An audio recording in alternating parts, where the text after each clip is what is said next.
If you've been listening this April and wanting to join right after, I've extended the deadline to May 15th. You can submit your after poem through the form linked in the show notes. In June, I'll be reading selected submissions alongside the poems that inspired them in a new series called One Poem After. It's Sunday on One Poem Only. I'm Maggie Devers. Here are all the poems from this week, a chance to listen again or catch what you missed. Tea Party. The hand of God sips with the divine pinky up, holy water served in antique china cups. First, gently blowing, not for the heat, but to make ripples. Still, the liquid warms the same, even for the dolls who have yet to taste a drop. The imaginary need not look real to be felt. Creation is not just what we see. By Maggie Devers. Aching. Unexpectedly. There are moments I relish my arms being my arms again, and then I ache for you. I ache for the way you once fit in the crux of them, your head on my bare chest. I ache for those moments I dreaded your screaming, and the way it seemed to echo with accusations of my failure. I ache for the days I wondered what I had done with my life, and sat by your cot, begging you to forgive me for wanting to be me again. I ache for your tiny brace I hated, the thin clothes and baggy pants that always seemed to draw eyes to us, accusing me of not being enough to heal you. I ache for your bald spot I tried to cover, and the tiny milk pimples I feared were a sign of sensitive skin.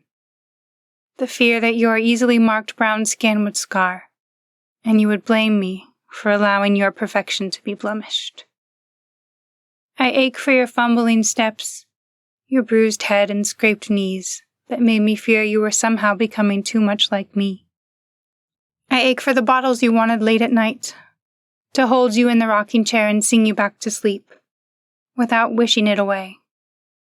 I ache, because I don't really remember them. They are fragments and illustrated by ideas and memories, feelings, senses, exhaustion. But I wasn't really there. This is what I took from myself. Missing all our worst days meant missing all our best. And I will never be able to hold the tiny you again, and love you perfectly. I ache, and I ache, and I ache. By Brittany Searle Campaya. La Mariposa de Fierro. The autumn leaves of American beach flutter and cover her in quilt-like patches of many colors, to warm her through icy years and struggles of the 9 to 5. She sings not for those who are entangled in riches, but lullabies those who are suppressed, silenced, and overlooked. The ones who she wishes life will treat them kind. Blessed is she who opens her heart and pardons red-haired women who can't help their sirenesque call. Out of a chrysalis of ash, her soul profound in its understanding of philanthropy and eternal love. She rises as an iron butterfly, armed with guitars and an endless stream of lyrics. And we will always love her. By Christiane Williams Vigil. They built the wall themselves. On any given weekday on the East Boardwalk of Port Washington, you'll find fishermen of leisure. Long white beards, shirtless with an all-over tan, crepey skin a canvas of tattoos, a visual storyboard of his trials. If you'd ask, you'd learn about the steady hands that inked him as a kid drafted to Nam. He won't say much about the thick-bordered ones he did when he got back. Just shake his beard and tell you, mistakes. Ashes from his cigarette will fall on familiar burn marks as his lips tremble. The lake clears the mind, dampening the sound of everything. Even the water crashes silently on the storm breaker, so it's always still. A haze, not a fog, rests north of here. resting on the horizon like an acoustic panel. It's the silence that he seeks, but he'll bring 6 fishing rods anyways. Strap them up in a row along the railing, all cast close, lined just 4 feet apart. If you'd ask, he'd say he's trying to better his odds. Ask if he's caught anything so far and he'd shrug, tell you nothing good yet. But he wants a big fish, so he brought the big rods. But mostly, he's quiet. He rests on a bench or sits on his hams and squints outwards.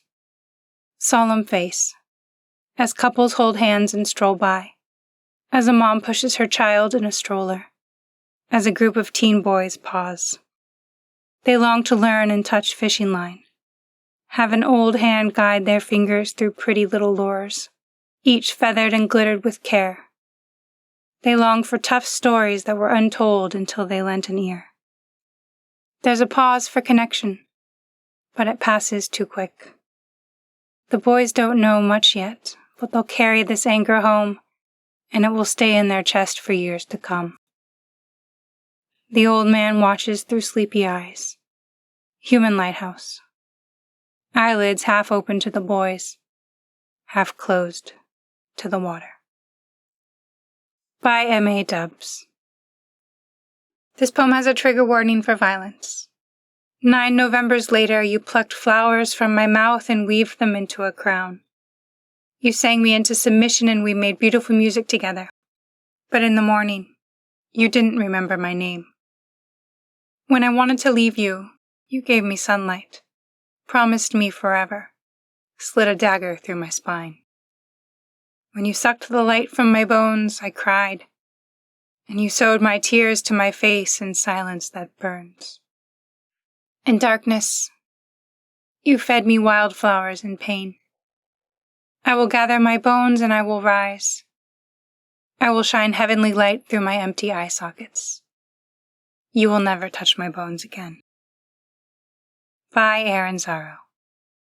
This poem was originally written in Esperanto.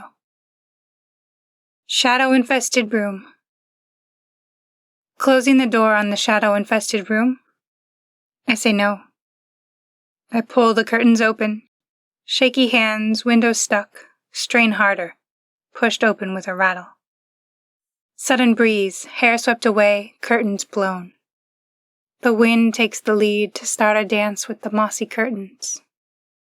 Up they fly, saying hello to the particles sparkling like pixie dust, a magic and new ray of shine. The wind pulls back with a whisper. The curtains flow down, caught in a thorn, grown unknown between the floorboards. The dance turns into a tug of war.